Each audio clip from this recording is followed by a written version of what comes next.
For more Maze Runner news, visit hybridnetworkyt.com.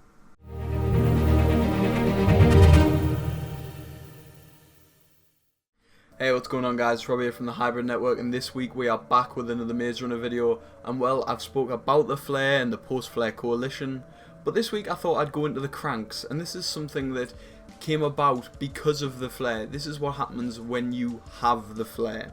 And it's not something that happens straight away. You just don't become like a full crank that wants to always eat human flesh. No, it's a long process. The more stress the mind is put under, the quicker the Flare works. Meaning that you then crave human flesh more, you become more aggressive, you have more mood swings, and eventually become this mindless zombie-like creature.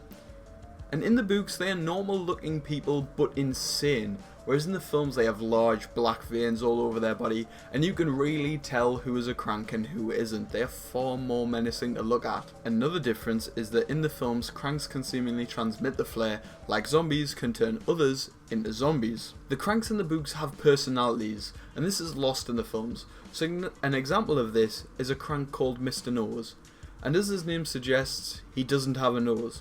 And there was this really intense point in the book where he's trying to take Brenda and Thomas's nose. And this is so good, giving these individual monsters personalities, turns them from boring zombies to actual characters.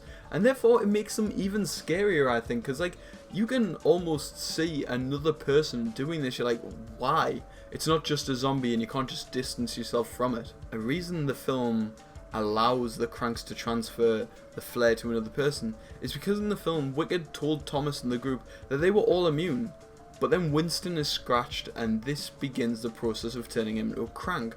So he kills himself to avoid the fate of becoming a full crank and constantly craving flesh.